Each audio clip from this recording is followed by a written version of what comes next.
César Villalona está con nosotros. Vamos a tocar puntos demasiado importantes que usted pues nos ha estado pidiendo. Están hoy, aquí los tenemos, mire, aquí están todos los puntos que usted nos ha estado pidiendo desde antes, y hoy vamos a tocar desde Maryland. Desde Maryland vamos a leer aquí algunos saludos. Están mandando saludos de Australia. Miren, nuestras amigas de Australia dicen: excelente programa. Si lo pudieran extender un poquito más, tal vez a otros días. Si no es mucho pedir. Bueno, claro que no es mucho pedir. Estamos tomando nota.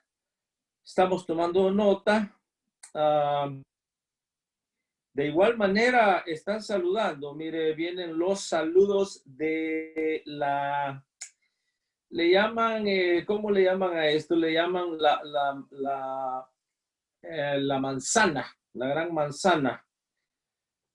La gran manzana de Nueva York.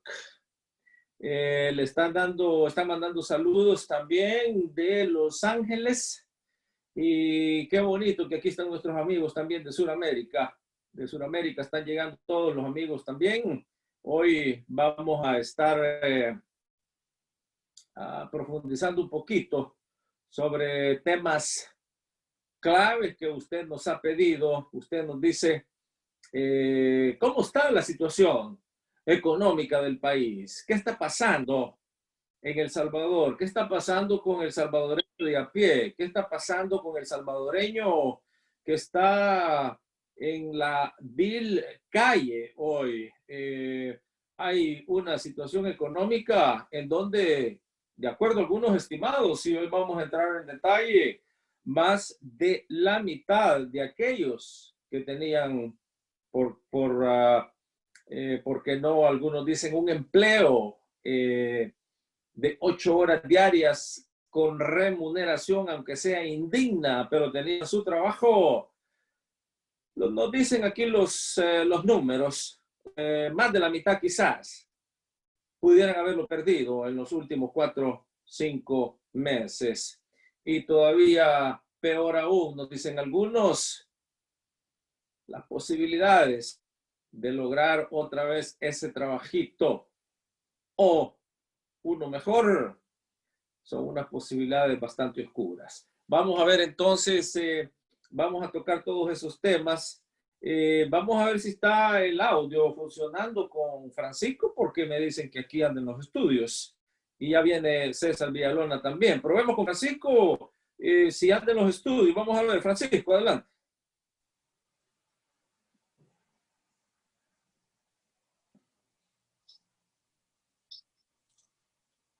Sí, por ahí anda. Entonces vamos a ver, hay tal vez alguna situación con el audio.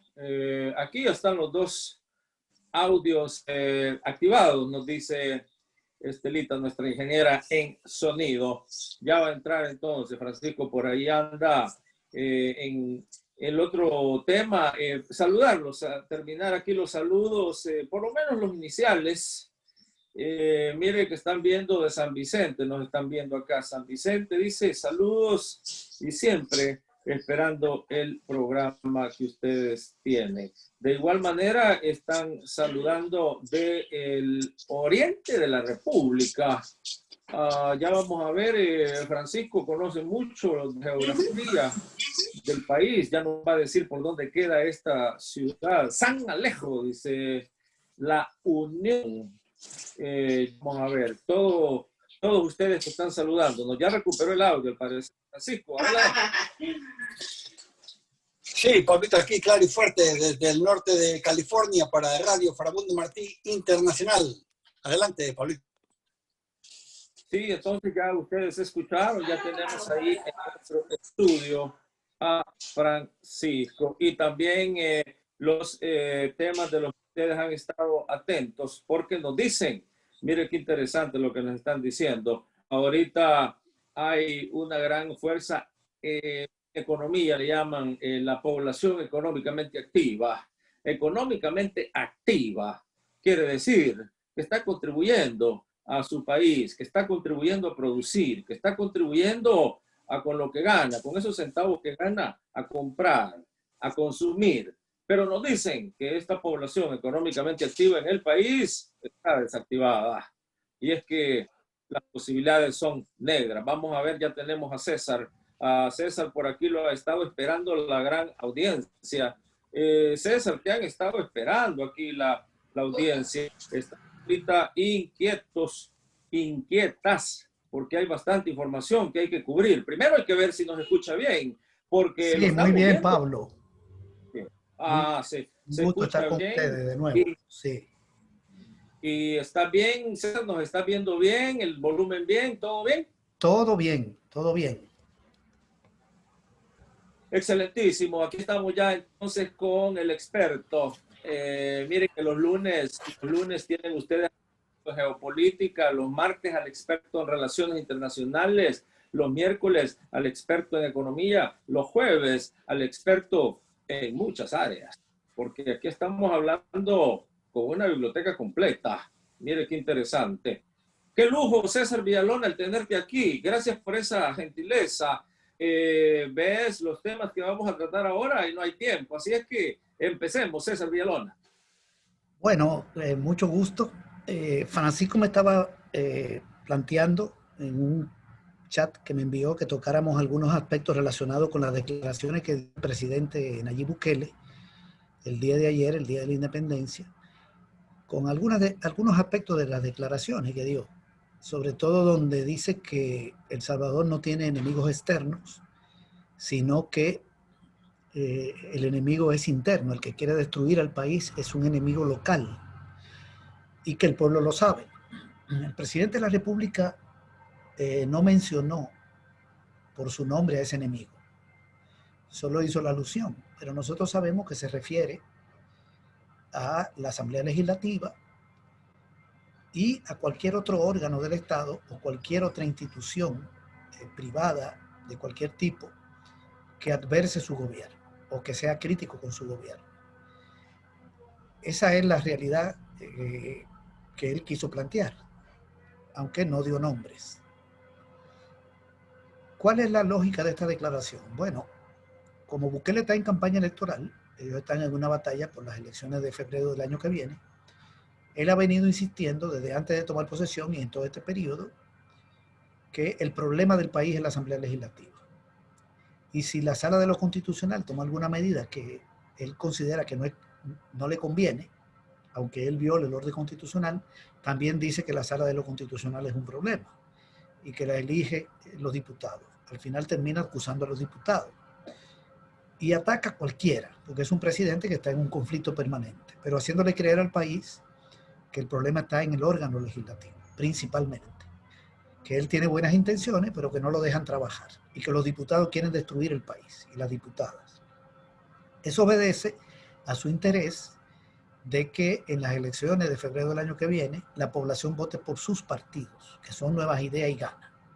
Él es militante de Gana, pero también tiene un pie en Nuevas Ideas que lo dirige su hermano.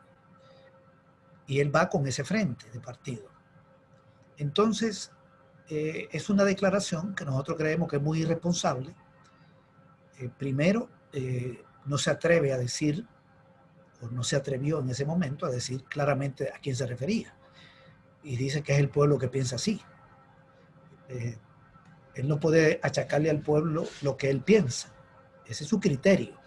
Pero además no da ningún detalle, ninguna prueba de que fuerzas internas quieran destruir el país. Porque lo que yo he visto de la Asamblea Legislativa en el periodo de gobierno de Bukele, y menciono este periodo porque es el primer presidente que yo oigo que dice algo así, desde el fin de la guerra. Cuando la guerra acusaban al frente, pero ahora se acusa a la Asamblea Legislativa. Acusaban al frente los que gobernaban, no el pueblo, porque el frente encarnaba una parte considerable del poder popular del país. Tenía un gran respaldo de la nación. Pero sus enemigos decían que era una fuerza interna que quería destruir El Salvador. Ahora es la Asamblea según Bukele. Bien, entonces, ¿qué es lo que ha hecho la Asamblea? Aprobarle préstamos al presidente de la República, aprobar estado de excepción, aprobar un montón de iniciativas para enfrentar los problemas de seguridad pública, que le ha puesto un montón de dinero, de millones de dólares en la mano, para enfrentar los problemas de la pandemia.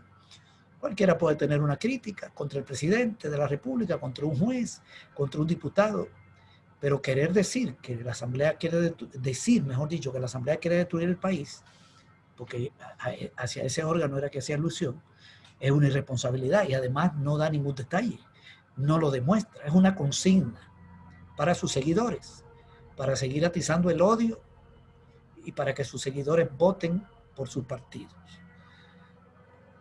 Nosotros no comulgamos con ese juicio.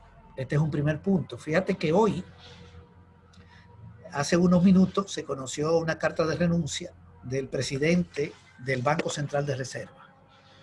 El señor acaba de renunciar. Todo el mundo sabe que no es una renuncia, sino que es un despido. Pero él envió una carta, la hizo pública, el señor Nicolás Alfredo Martínez, donde anuncia que deja el Banco Central por motivo de fuerza mayor. Pero esta renuncia está precedida de unas declaraciones que él dio a la Asamblea, donde dijo que el gobierno había dispuesto de 2.643 millones de deuda. Es decir, que la Asamblea Legislativa, que según Bukele quiere destruir al país, le había aprobado una cantidad de dinero enorme al gobierno. Dijo que ese es un monto mayor del que le ha ingresado al banco. Es decir, que eso es una parte, nada más, porque otra parte está en el Banco Central y el presidente no ha hecho uso de ese dinero. Y dice que ese dinero ha entrado en concepto de deuda externa e interna, adquirida por el Estado, y un poquito de donaciones. Esa cifra la presentó en la Asamblea Legislativa.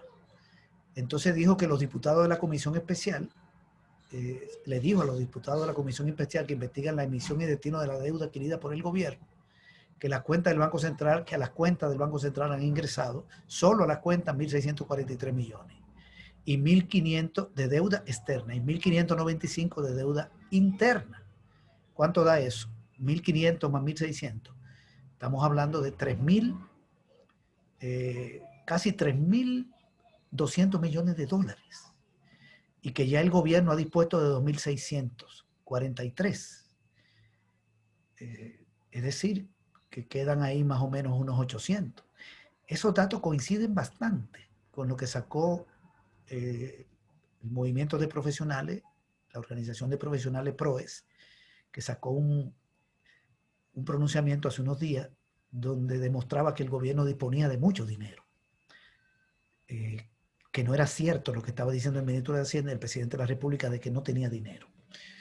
Es decir, la Asamblea ha hecho un trabajo de aprobarle recursos al Ejecutivo para que invierta en el marco de la pandemia y de la crisis económica que estamos viviendo. ¿Cómo se puede decir que quiere destruir a la nación la Asamblea si le ha puesto todo ese dinero? Sin embargo, el presidente ha estado mintiendo diciendo que no tiene dinero. Entonces el presidente del Banco Central destapa la cifra. Más de 3.000 millones ya están en el Banco Central. Y hay disponible una cantidad enorme de dinero. 2.600 y quedan más de 800. Eso contrasta con lo que dice el ministro de Hacienda y con lo que dice el presidente Bukele. ¿Quién nombró al presidente del Banco Central? Nayib Bukele.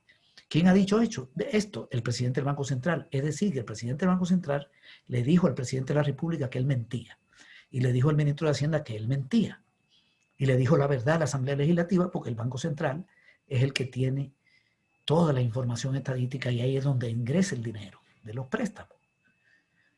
Y luego eso va al Ejecutivo, al Ministerio de Hacienda y se destina según lo que diga el préstamo. O sea que el presidente del Banco Central dio unas declaraciones que lo pusieron en riesgo ante el presidente, porque la línea que le ha dado el presidente a sus funcionarios es que no den información, que no digan nada, que todo lo tapen. Un presidente que no informa, que está cuestionado por el manejo de muchísimo dinero, de los $300 que le dieron a la gente, de fondos que está utilizando el Ministerio de Agricultura, el Ministerio de Salud. Acaba de salir hoy otra información de que el presidente del FONAE, que fue destituido, tenía, creo que un hermano que también le vendió, o una hermana, no recuerdo, le vendió al Ministerio de Agricultura. Es decir, han estado haciendo un montón de negocios. La corrupción por estar ya cercana a los 600 millones o los 500 millones. Por ahí anda. Los indicios de corrupción. Y dicen que no hay dinero. Entonces, esto lo acaba de decir el presidente del Banco Central. En ese marco de esas declaraciones, renuncia al día siguiente una autoridad económica, miembro del gabinete económico. Ya le renunció al ministro de Hacienda, que maneja la hacienda pública, los recursos, y le maneja el del Banco Central. Los dos saben la verdad del dinero, porque el presupuesto lo maneja Hacienda y estos recursos entran al Banco Central y después se incorporan al presupuesto. Y van al presupuesto. Dice el presidente del Banco Central que hay una parte que todavía no ha sido asignado presupuestariamente por la Asamblea Legislativa. Los últimos fueron los del BID, 198 millones. Es decir, un gobierno lleno de dinero y mintiendo. Entonces utiliza el Día de la Independencia para decir que El Salvador no es independiente. Si no es independiente, entonces, ¿de quién depende? Luego dice que no tiene enemigos externos, pero si no es independiente, pertenece a una fuerza, es dependiente o colonia de una fuerza externa. Entonces sí tiene enemigos externos. ¿Por qué no lo menciona? ¿Cuál es el enemigo externo? Y luego dice que tiene enemigo interno e insinúa que es la Asamblea. Miren, el verdadero enemigo que tiene El Salvador es un bloque integrado por el imperialismo norteamericano. Ahora voy a dar yo mi opinión. Ese imperialismo norteamericano que agrede a todos los pueblos del mundo, que agrede a Cuba, que agrede a Venezuela, que agrede a Nicaragua, que ha derrocado un montón de gobiernos de América Latina a lo largo de la historia y que ha hecho cientos de invasiones militares, que le robó territorio a México. Y no es un asunto solo del pasado. Hoy están combatiendo en Irak, en Afganistán, están metidos en la guerra en Colombia, en la guerra de aquí se metieron a apoyar al ejército y a los escuadrones de la muerte. Agredieron a Nicaragua durante la guerra, condenado por la ONU y por la Corte Internacional de la Haya, el gobierno de Estados Unidos, a pagarle $15,000 millones en el año 88. Y todavía se lo deben a Nicaragua. ¿Por qué no lo dice claro? Porque ese es su sostén. Entonces, ese es un enemigo que tenemos. El gobierno de Estados Unidos, no el pueblo. Estamos hablando de ese aparato de poder político, militar, industrial, que es el sostén de Bukele. Y el otro enemigo que afecta mucho a esta nación es el gobierno de la República y los que están alrededor de ese gobierno y la fuerza política que lo apoya.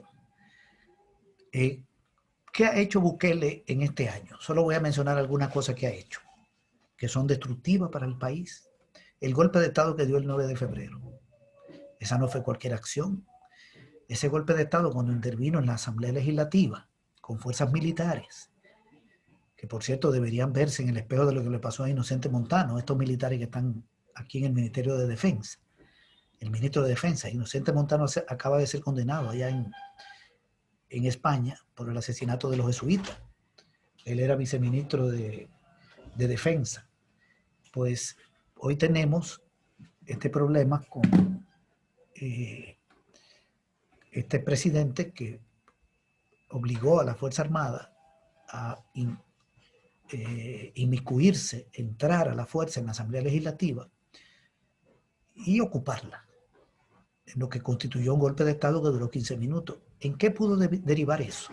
Si él hubiese intentado disolver la Asamblea, este país podría haberse visto empujado a una nueva guerra civil. Ese es un hecho serio. Esa acción no es de defensa del Estado de Derecho ni de defensa de los intereses del pueblo. Es una acción de agresión a un órgano del Estado que puso en riesgo la vida de un montón de gente en este país. Es un hecho de agresión al Estado de Derecho y por lo tanto al pueblo salvadoreño. Entonces, si hay una fuerza destructiva es la que está gobernando, el Ejecutivo. El presidente también ha incitado a sus seguidores a hacer acciones violentas contra sus opositores, ha dicho que hay que matar diputados, que se debería matar a los integrantes de la Sala de lo Constitucional, que son 5, y salvar vida y matar 5. Gente que sigue al presidente fanatizada, no es el pueblo, sino grupo de choque. Ahí fueron a agredir al colegio médico y hay agresiones a periodistas. Es decir, tenemos un presidente que quiere impedir la libertad de expresión y que quiere asesinar a los representantes de otros órganos del Estado, como los diputados y las diputadas elegidos por el pueblo, y la Sala de lo Constitucional, que son elegidos por la Asamblea en lo que constituye un cargo de segundo grado. Así es nuestra democracia. El pueblo elige al presidente y al vice, diputados y diputadas, y los consejos municipales, los alcaldes y los consejos. Y la Asamblea elige otro funcionario por delegación del pueblo. Entonces, quiere anular a la Sala, quiere anular a la Asamblea, a 2 órganos, ataca al Procurador para la Defensa de los Derechos Humanos, incita al odio. Entonces quiere destruir la nación, porque quiere destruir el Estado de Derecho. Obviamente no lo va a lograr, pero estoy hablando de lo que ha estado haciendo el presidente. También tiene como uso principal de su lucha política la mentira y la manipulación, el insulto. Esto genera problemas de salud mental en este país, sobre todo para sus seguidores más fanatizados, no sus seguidores en general. Hay un montón de gente que le está quitando ya el apoyo, pero hay un grupito fanatizado que ante las cosas que dice el presidente puede hacer acciones violentas. Eso es peligroso. El presidente también viola constantemente el orden legal, es decir, el Estado de Derecho, no solo con el golpe de Estado, sino con todas esas acciones inconstitucionales. La Sala de lo Constitucional le anuló, creo que fueron 13 decretos de inmediato, y luego le anuló otro. Es decir, ha presentado un montón de proyectos de ley y ha aprobado inconstitucionales decretos, haciéndolo adrede para provocar una confrontación con la Sala de lo Constitucional y con la Asamblea Legislativa. Es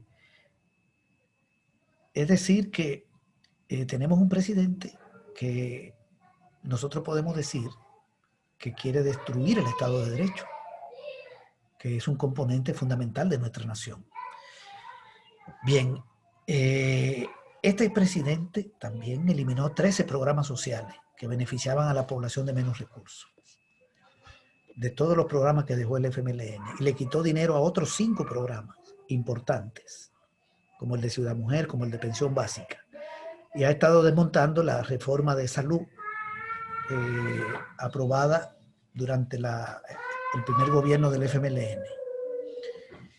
También estamos hablando de un gobierno que ha incumplido promesas como la apertura de la Operación Milagro. Voy a hacer un altito para cerrar una puerta, con perdón. Estamos ahí, entonces, mire que estamos en vivo y en directo. Todos los saludos que están viniendo y siguen viniendo. Francisco, esta audiencia está bien atenta. Mira, aquí con César Villalona. Vamos a ver si vamos a proponer. Perdón. Bien, estamos bien. No es problema, que tengo unos niños muy lindos aquí en mi casa y estaban jugando. Aprovechamos, solo que aprovechamos esos segundos, César, para saludar y abrirle el espacio a muchos de nuestros seguidores. Ya estuvo, entonces. Adelante, seguimos aquí con César Villalona, en directo y radio, que ahora es Radio TV. Adelante.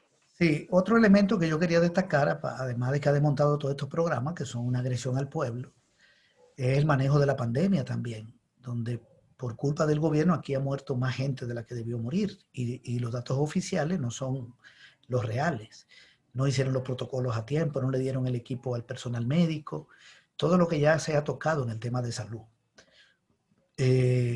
También el tema de la corrupción pública. Es decir, los indicios de corrupción son demasiados, y eso significa un gobierno que quiere destruir, porque agarrar recursos del Estado que provienen de los impuestos que paga la población o de préstamos que después se pagan con los impuestos para enriquecer a ciertos sectores es una agresión al pueblo, porque esos recursos deben invertirse en función de la gente que tiene más necesidades. Ya la pobreza apunta a llegar al 40% de los hogares, que es lo que se está diciendo, es decir, vamos a regresar al 2008.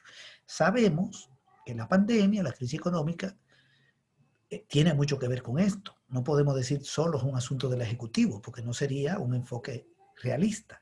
Pero lo que queremos decir es que con otro manejo de este tema, de la pandemia, el cierre de la economía más focalizado y por menos tiempo, con una apertura más gradual y sin robo de los recursos públicos, tuviéramos una mejor situación. Porque en vez de que se pierdan 600 millones que van a parar a manos de gente, de algunos ricos, otros no ricos, pero que se están enriqueciendo, ese dinero invertido en el pueblo, 600 millones, tiene un impacto positivo en materia de reducción de la pobreza o para impedir que pase del 26%, como la dejó. Es decir, son recursos que ayudan. También estamos ante un presidente que no quiere informar, que ha estado haciendo un uso discrecional de los recursos, violando la ley de adquisición y contrataciones de la administración pública y tratando de manipular para controlar el Instituto de Acceso a la Información Pública. Esas son acciones agresivas. Un gobierno que difama a la prensa, acosa y finalmente que pacta con los grupos criminales. Entonces, el pacto con los grupos criminales demuestra que aquí no había ningún plan de seguridad de control territorial. Lo que hay es prebenda para los grupos criminales a cambio de que se comprometan a reducir los asesinatos y a hacer política a favor de nuevas ideas y de ganas, porque han participado pandilleros hasta en la entrega de alimentos.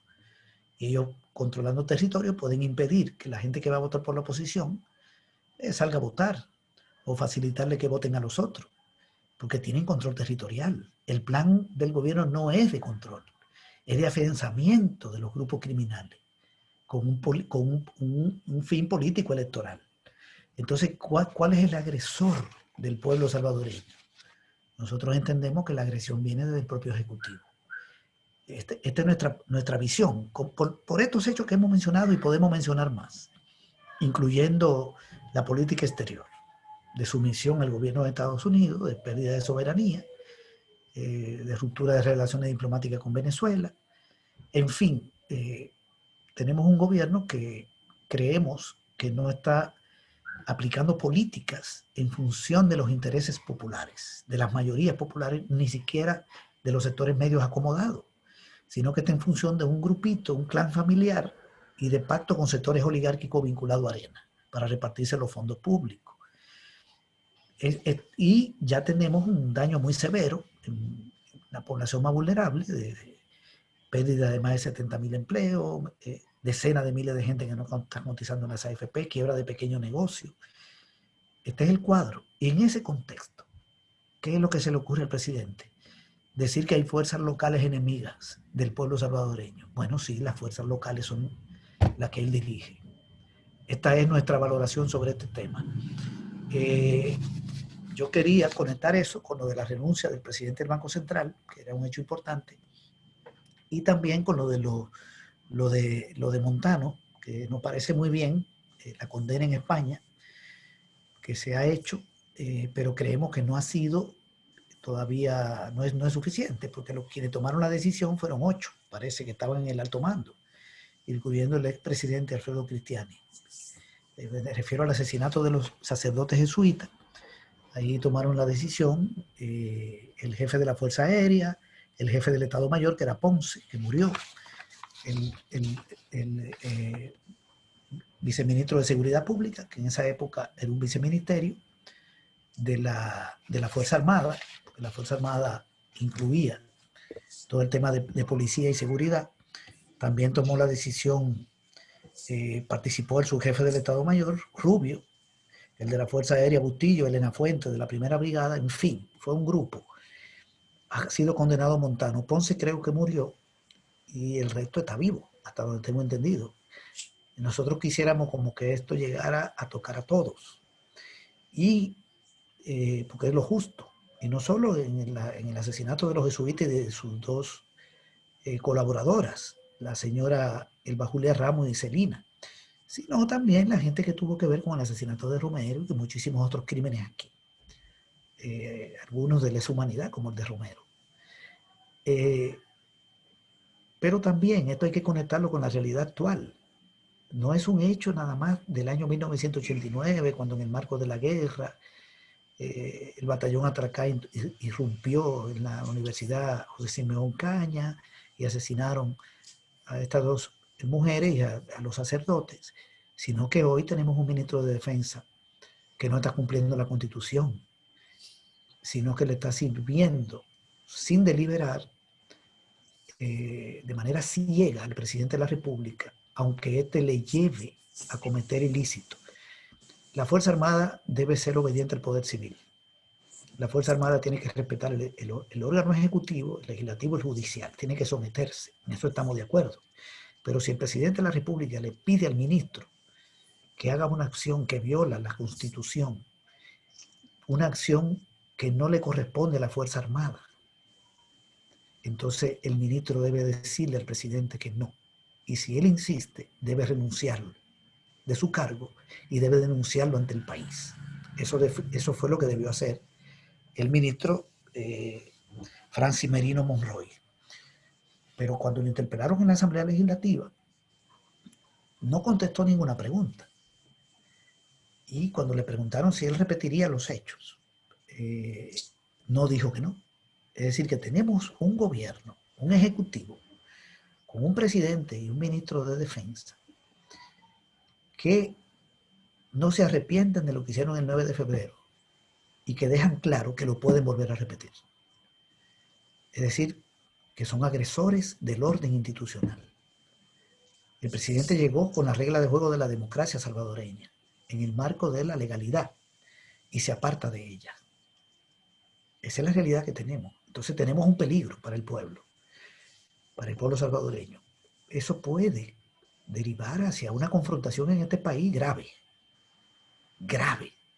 Por eso insistimos que el enemigo del pueblo salvadoreño es el gobierno y su sostén el imperialismo norteamericano.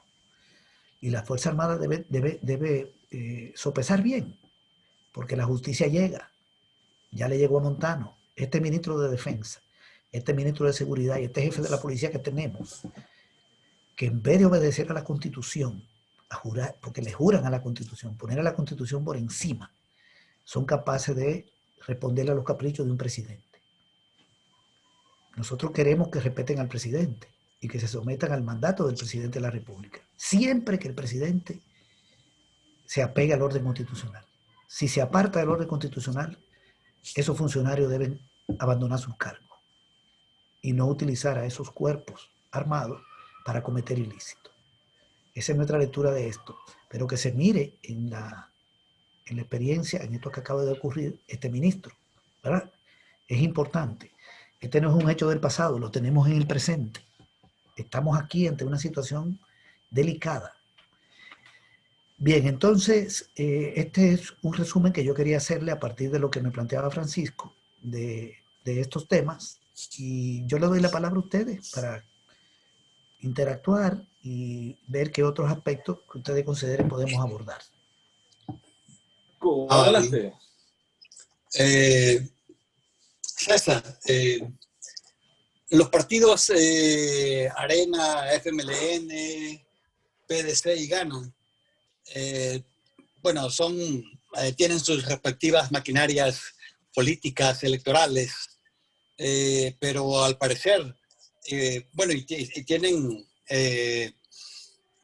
una militancia disciplinada, bien estructurada, pero al parecer Nuevas Ideas es una masa gelatinosa, una masa que no es consistente, no es disciplinada, es demasiado frágil en términos de la confrontación política ya real, una militancia o unos simpatizantes que no tienen análisis políticos no tienen perspectiva política, no tienen bases ideológicas, lo único que tienen es el insulto y un fanatismo desenfrenado.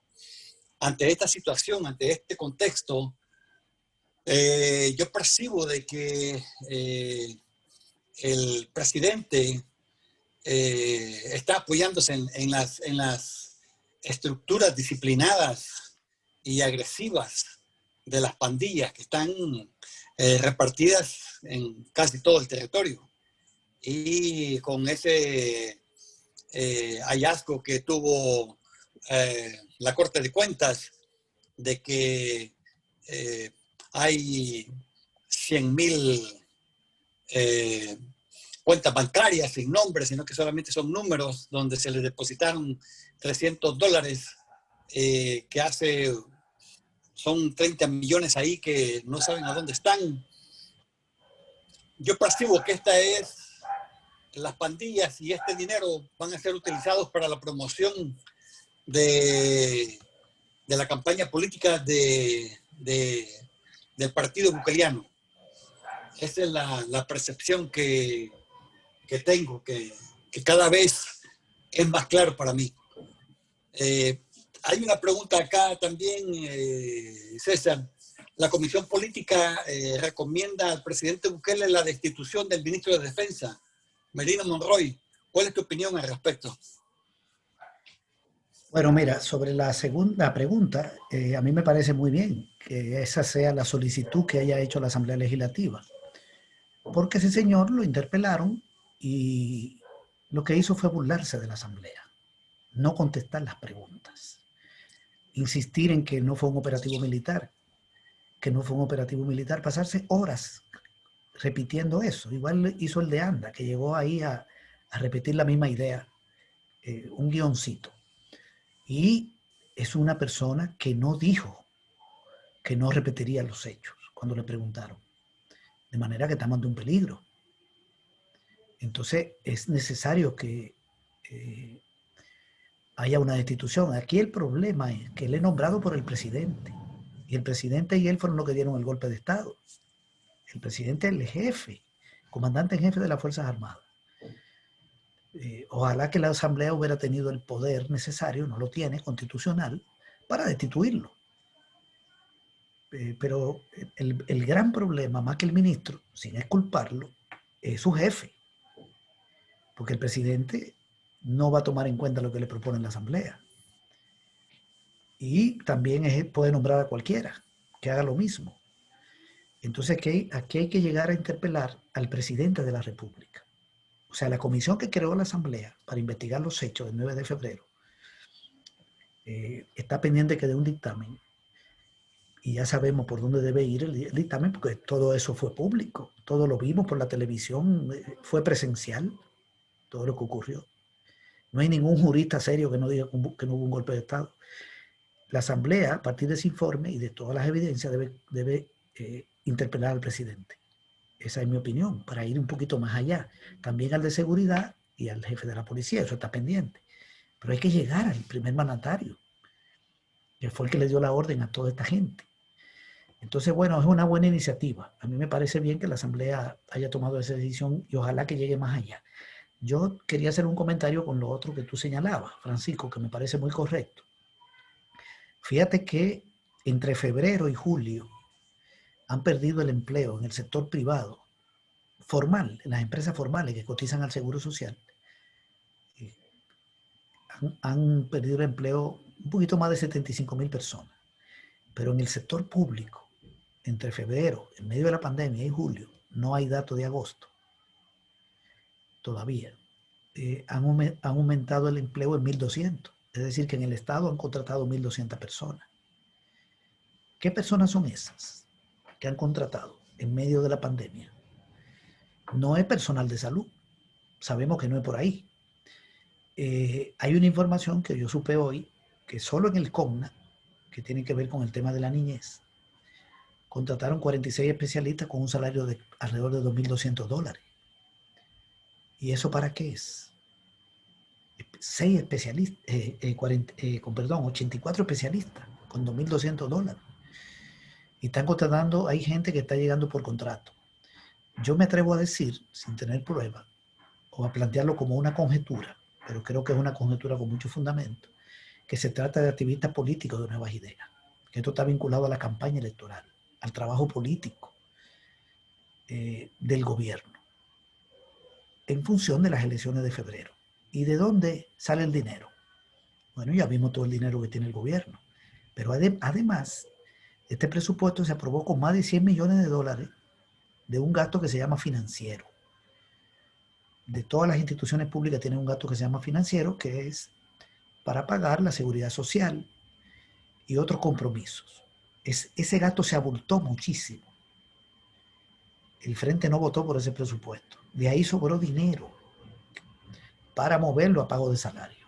El ministro de Hacienda, el que renunció, que en esa época era el ministro de Hacienda, Nelson Fuentes, dijo en la asamblea que él no podía poner un gasto salarial más alto porque violaba la ley de responsabilidad fiscal que dice que el monto salarial debe ser tal en función del PIB. Pero que ese exceso de dinero que puso en gasto financiero lo iban a mover a pago de salario. Es decir, hizo fraude de ley. Nosotros lo dijimos en su momento, lo dijo el FMLN. O sea, apruébenme ese presupuesto así. Y aquí yo estoy poniendo un gasto que es mayor en lo que supera el gasto real que vamos a hacer en 100 millones, en más de 100 millones, porque yo lo voy a mover a salario. Es decir, voy a hacer trampa, apruébenmelo.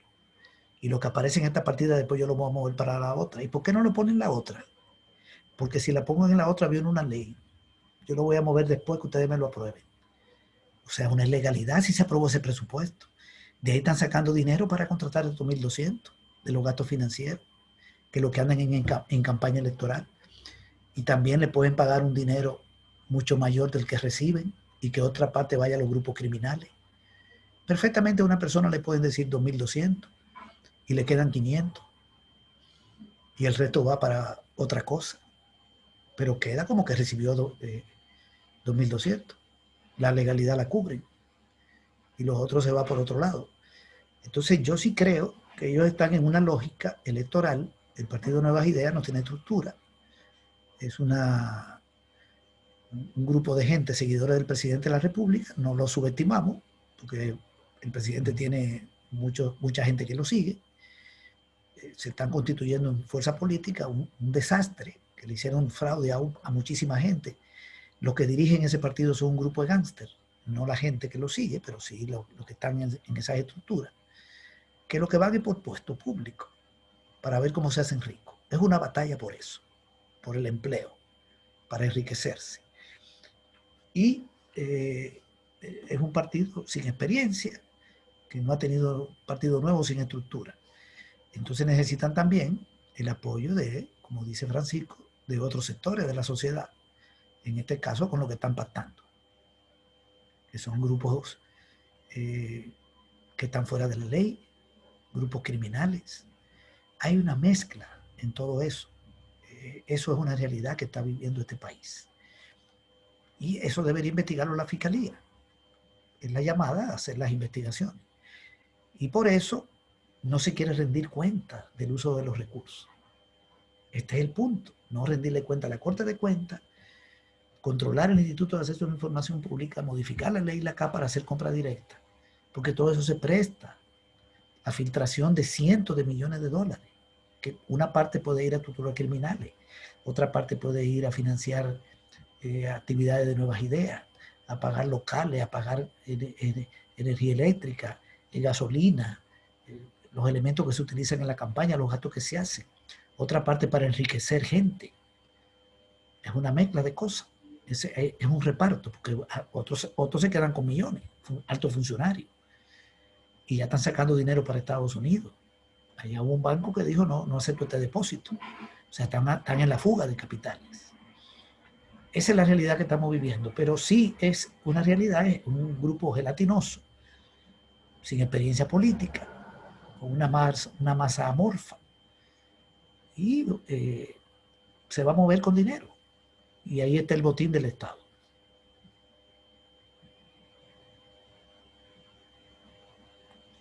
César, también se ha generado una situación aquí bastante complicada para un candidato al Parlacen por parte de Nuevas Ideas.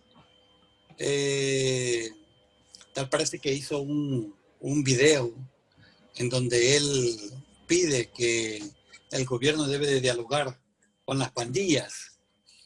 Señor es Edwin Ramírez. Pero también aquí hay un grupo de este partido bukeliano que está pidiendo la expulsión y parece que lo van a expulsar, y también dicen que el mismo partido entregará a la fiscalía el video para hacer las investigaciones que se deduzcan responsabilidades con el señor Ramírez. ¿Cómo ves esta situación de esta masa amorfa cuando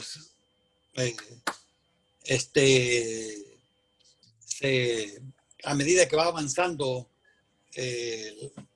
los tiempos electorales y cada vez vayan surgiendo más datos acerca de este pacto con las pandillas?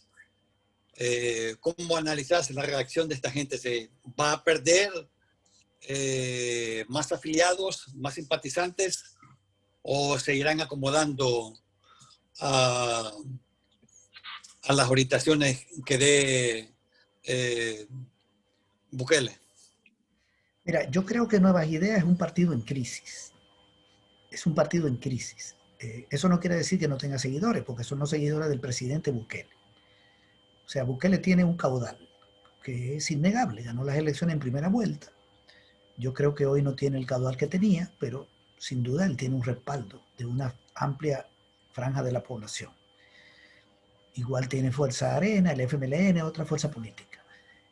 Pero ese partido, en realidad más que un partido político, es una asociación de malhechores.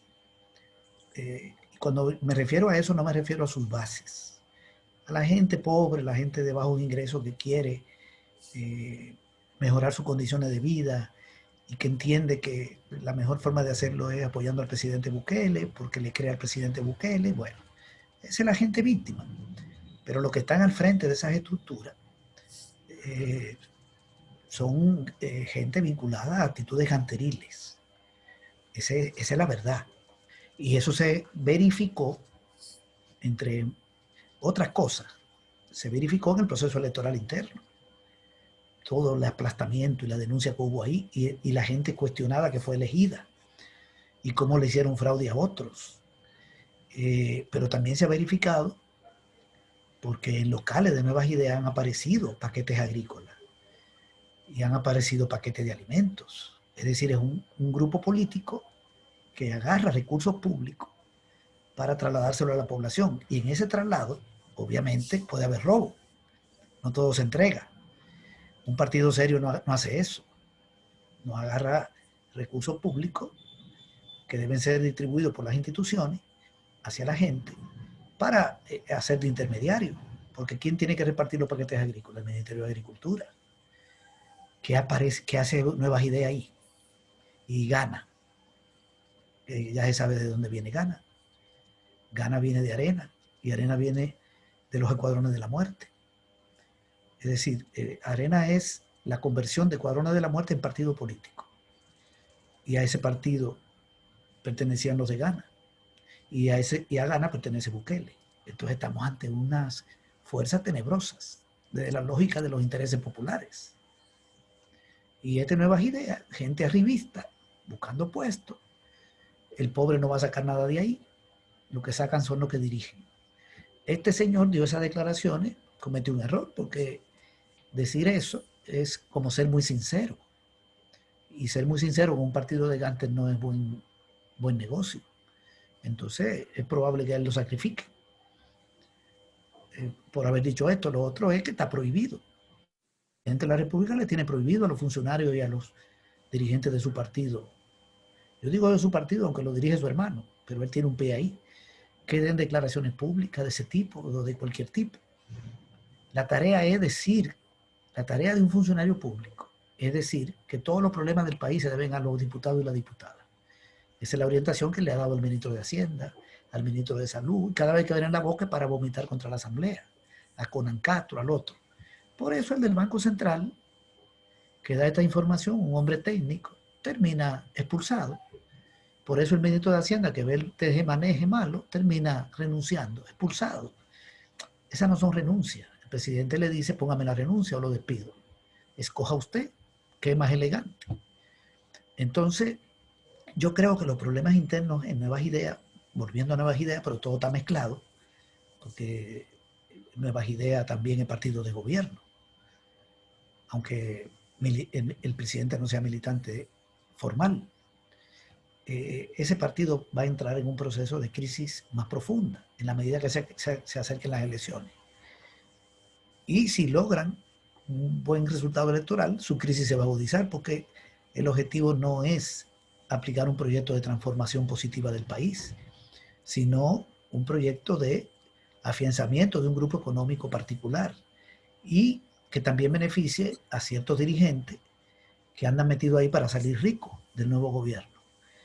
Un proyecto de ese tipo tiene que entrar en problemas, no puede tener coherencia, porque está alrededor del reparto del dinero, de la apropiación del dinero. Una gente revolucionaria no anda en eso, anda viendo cómo llega a un cargo para trabajar por el pueblo. Pero una persona que se quiere enriquecer va a llegar para beneficiarse de esa persona y su grupo. Entonces, esa es una amenaza que tiene este pueblo. Por eso insistimos en eso. La amenaza es Nuevas Ideas, gana el presidente. Y a mí me parece que sí van a entrar en un proceso de pleito interno mayor, mucho más fuerte. Porque detrás de un alcalde está lo que quieren el empleo en la alcaldía. Y detrás de un diputado están en un partido como ese los aspirantes a ser asesores o a que le den un cargo en la asamblea como motorista o como sea. Pero sobre todo no es la gente que busca cargos bajos, sino los que buscan cargos altos, los de compuestos. Entonces, además, vinculado a grupos criminales, entonces es una mezcla espantosa que en un determinado momento tiene que salir toda la luz pública y tiene que haber una erupción. ¿Cuál es el momento? Eso es lo que no sabemos, porque es muy difícil hacer un vaticino de ese tipo. Ellos podrían llegar hasta el 21 con cierto caudal y tener un desempeño electoral, digamos, que no sea malo, que sea bueno, que sea aceptable. Pero después del 21, el pueblo salvadoreño le va a decir a Bukele, ¿y ahora usted tiene diputados? ¿Y ahora qué? ¿Qué es lo que hay para el pueblo? ¿Y qué va a hacer este gobierno por el pueblo? Le voy a dar un dato, compañero. El Producto Interno Bruto va a caer a 24.500 y pico de millones de dólares. Para volver al nivel del 19, que eran más de 26.000 millones, se necesitan 8 años a una tasa de crecimiento de 2%. Y si crece a 2.2, que es el crecimiento potencial del país, se necesitan 7 años. Y si el año que viene crece a 3.5, como están diciendo algunos analistas que están haciendo algunos cálculos, y luego crece a 2.2, va a volver al nivel del 19 en el 2024. Es decir, que el éxito mayor de Bukele, en lo que le queda de gobierno, es dejar la economía como la encontró en el 19. Y eso sí lo ayuda la providencia. O sea que lo que le queda a este gobierno es administrar una crisis. Eso es lo que le queda. Tiene dinero. Pero aquí ha caído las exportaciones 24% hasta agosto. Ya las remesas superaron las exportaciones. Tenemos el dato. Las remesas superaron las exportaciones. Es un desplome. Pérdida de empleo. ¿Saben cuántos empleos se generaron en los últimos 10 años de gobierno de Arena? Por año. Alrededor de 9.000 por año. En los 10 años del FMLN se generaron 16.000 empleos por año. Formales. En el primer año de Bukele, hasta mayo, del 1 de junio al 1 de junio, se perdieron 41.000 empleos. Y ahorita ya van 60.000 y pico. ¿Cómo se va a volver al nivel del empleo del 19? Eso es imposible en el marco de un gobierno que lo que ha hecho es desmontar programas sociales, que ahuyenta la inversión extranjera, que amenaza a los órganos del Estado, que militariza el país, que ataca a la prensa, que se aísla internacionalmente, criticado por medio mundo, solo sostenido por los gringos. ¿Qué inversión va a venir en ese marco? El año que viene es electoral, en medio de una crisis económica. La caída más grande de la economía de Centroamérica va a ser la nuestra. Entonces, el año que viene, ¿qué es lo que le queda? A subir el IVA, como le dice el Fondo Monetario, privatizar empresas para conseguir dinero. A lo mejor encarecen los combustibles, como le dice el Fondo Monetario. O sea, medida contra el pueblo, no lo va a hacer antes de febrero, porque en febrero hay elecciones, pero después viene una cirugía contra el pueblo, peor que la que tenemos hoy, y con un partido gángster en el gobierno, dos partidos que vienen de la mafia, con presencia en la asamblea, y a lo mejor con otros cargos, y cargos ministeriales. Esto es un desastre. Esas son las fuerzas oscuras que están amenazando la estabilidad del país y el destino de la nación. Entonces, todo eso es contrario al interés popular. Y lo que es contrario al interés de las grandes mayorías, tarde o temprano termina mellado. Termina mellado. Porque eso es contrario a las necesidades históricas. Las necesidades históricas son las del pueblo. Los grupos que llegan a saquear terminan siendo condenados.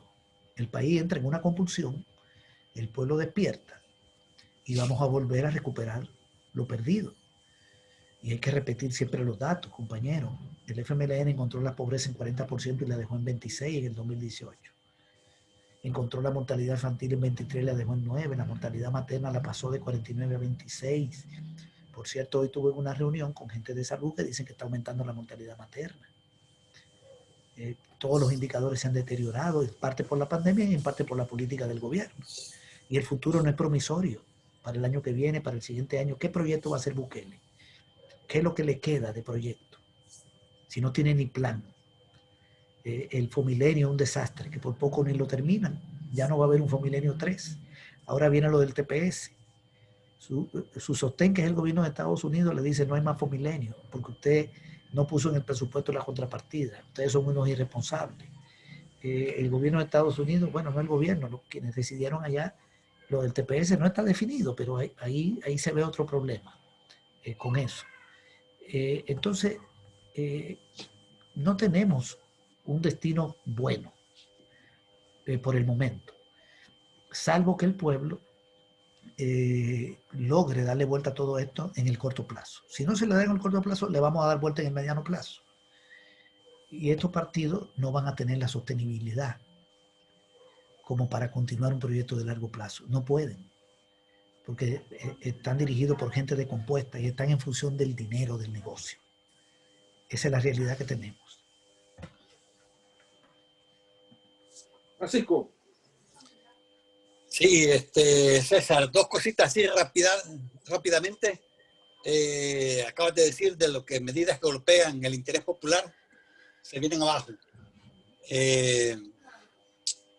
Acaba de amenazar aquí el presidente de que va a cerrar el aeropuerto. Le lanza no solamente con el TPS, ha golpeado a los asilados políticos, asegurando que el país es un país seguro. Automáticamente los casos de asilo político se cancelaron. Hay repercusiones del TPS y ahora pues quiere cerrar los aeropuertos, el aeropuerto salvadoreño.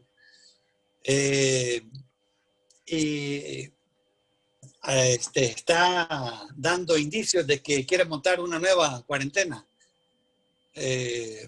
¿Cómo ves esta situación? Sí, mira, lo del aeropuerto es increíble, la decisión que tomaron. La sala de lo constitucional ya se la votó la decisión. No se le puede pedir, o sea, si un salvadoreño está fuera del país, regresa al país, digamos que está en Costa Rica, está en Estados Unidos, una salvadoreña y regresa al país y se le pide que entregue una prueba del COVID que debe hacérsela en el país donde estaba y no la trae la prueba, no se le puede impedir que ingrese al territorio nacional. Eso es imposible. Eso solo lo puede hacer una dictadura militar, porque eso es violar el derecho a ingresar a su territorio, a su país. Lo que puede hacer el gobierno es decirle salga por aquí, vamos a tomar alguna medida de precaución, tomémosle la prueba a usted aquí, usted no la trajo, vamos a tomársela y solicitarle que tenga alguna precaución y buscar un nivel de aislamiento. La gente colaboraría, pero decirle, usted no puede entrar al país, ¿qué significa? Devolverlo a Costa Rica, devolverlo a Estados Unidos. Eso es tener exiliado político, eso es persecución política.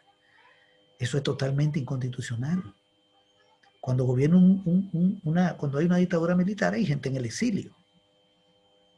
Hay gente en el exilio porque hay una dictadura que está persiguiendo y la gente se ve obligada a salir de su país. Pero ese es un gobierno arbitrario, ese es un gobierno ilegal. Pero en el marco de un gobierno surgido de una batalla electoral, en el marco de la democracia representativa, ¿cómo es que puede tomar una medida de ese tipo? ¿A quién se le ocurrió en el gobierno?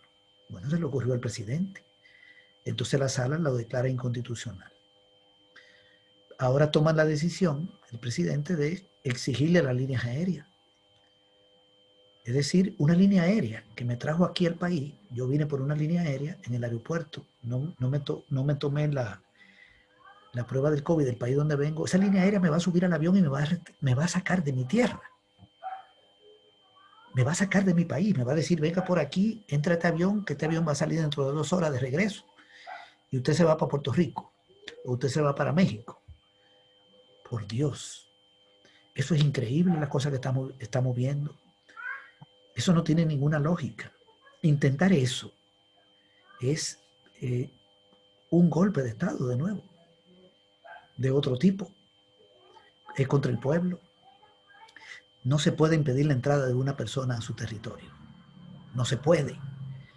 Cuando una persona no puede regresar a su territorio es porque es perseguido político. Se supone que aquí no debemos tener perseguido político. Yo tengo derecho a decir lo que me dé la gana del gobierno. Yo tengo derecho a decir que este gobierno no me gusta, que este gobierno hace las cosas mal. Yo tengo derecho a eso. A lo que yo no tengo derecho es a violar la ley. Y si violo la ley, no me pueden sacar del país como salvadoreño. Que me juzguen aquí. Entonces, estamos ante casos insólitos. Yo espero que esa medida no sea aplicable. Y si cierran el aeropuerto de manera indefinida, entonces de nuevo, afectar de nuevo el comercio, más golpe a las exportaciones, más dificultades para la inversión. El golpe a la economía hay que recalcularlo, porque va a ser mayor de lo que ya nos imaginamos, porque por ahí se mueven recursos del turismo, recursos de exportación, donaciones, todo tipo de cosas se mueven por el aeropuerto. Bien, pero además tendría que cerrar las fronteras terrestres, porque un salvadoreño entonces va a decir, bueno, yo me voy a Honduras y de Honduras entro por bus. Tendría que cerrar la frontera terrestre. Es cerrar todo. Es golpear la economía, las exportaciones a Centroamérica, el segundo mercado después de Estados Unidos. Es una locura de lo que estamos hablando. Y todo esto, la apertura del aeropuerto, tiene que ver con las fases de apertura de la economía. Lo que hay que hacerlo bien. Yo creo que el gobierno el Ministerio de Salud debe procurar que la gente que venga del exterior, salvadoreña o no, averiguar si trae el COVID o no lo trae. Y si lo trae, entonces tomar las medidas de aislamiento necesarias. Y la gente colaboraría, porque es lógico. Es un riesgo que está ahí, pero eso se enfrenta con medidas sanitarias, con medidas de ese tipo, no con acciones inconstitucionales. Y otra nueva cuarentena, bueno, si hay una nueva cuarentena, entonces aquí ya no sé en qué va a pasar con la economía del país, porque ya tenemos hambruna, ya la quiebra de los pequeños negocios, la gente que no puede vender, eso es enorme. Y no están diciendo que ya está bajando los casos. Los datos que está dando el ministerio, que nosotros le damos seguimiento a la página web, dicen que los casos de COVID están disminuyendo. Es decir, aumentan los casos, pero los casos que estaban pendientes o mejor dicho, la cantidad de gente que se sana, que sale, está aumentando. Teníamos como 10.000 personas y ahora tenemos como 7.000, que se supone que se sanaron. Sigue habiendo muertos, pero menos. Hay una disminución según los datos oficiales. Entonces, si es así, ¿Cómo que van a volver a una nueva cuarentena? ¿Qué es lo que pretende este gobierno? Lo que pretende Bukele es de nuevo volver a chocar con otros órganos. Esa decisión del aeropuerto es inconstitucional, lo sabe. Entonces viene la sala y se la declara inconstitucional. Ahora ataca la sala y va a decir que la sala, quienes integran la sala de lo constitucional, esos magistrados son nombrados por la Asamblea, para decirle al pueblo que él necesita diputados, porque son los diputados los que eligen esta sala, y esta sala es empleada de los diputados. Es lo mismo. Está en una batalla política, pero una batalla política adelantada, electoral, que termina siendo perjudicial para los intereses populares. La gente lo que necesita es las medidas encaminadas a mejorar el tema de la salud y el tema económico, fundamentalmente, y la seguridad pública. Pero aquí tenemos 5 pandemias. En este país tenemos la pandemia de la salud, la pandemia sanitaria, la pandemia económica, todos los indicadores por el suelo. Tenemos la pandemia de la seguridad pública, con el pacto con la pandilla, es una pandemia. La pandemia de la corrupción pública, que es otra, que todos los días hay un caso. Y hay una quinta pandemia, diría yo, que es la propia existencia de este gobierno. Este es un gobierno que para el pueblo es una pandemia. Esa es nuestra lectura sobre esto. Estamos hablando con con términos un poco fuertes, pero es porque realmente la situación del país a que la está llevando este gobierno es muy preocupante. Y creemos que debemos hablar con energía frente a estas cosas. Bueno, César, sí te invitamos porque confiamos profundamente en tus análisis. Y este gobierno lo que quiere es matar 2 pájaros en una misma elección. Así es que, porque en el corazón de todos aquellos que siempre hemos luchado no existe la derrota, la lucha continúa. Adelante, Pablito. Pero un programa más, como ustedes han estado viendo, escuchando en su radio y ahora TV. En vivo hemos tenido a César Villalona. Pasemos los micrófonos entonces a César Villalona para que se despida de esta gran audiencia y obviamente, César, decirles que estaremos de regreso próximamente en el próximo programa. César, adelante. Bueno, muchas gracias siempre por la invitación a participar en este importante programa. Es un gusto para nosotros que ustedes nos permitan dar nuestras valoraciones sobre la realidad nacional y estaremos siempre, como cada jueves, pendientes de desarrollar los temas que sean los adecuados de acuerdo al momento, los temas de la semana, digamos, lo más importante. Y nos vemos el próximo jueves. Y muchísimas gracias a ustedes y a todas las personas que siempre nos escuchan y que también comparten sus valoraciones a través de sus comentarios. Bueno, saludos a todos y todas. Un programa más de su radio TV, Radio Farabundo Martí, para todos ustedes que se encuentran en todas partes del mundo.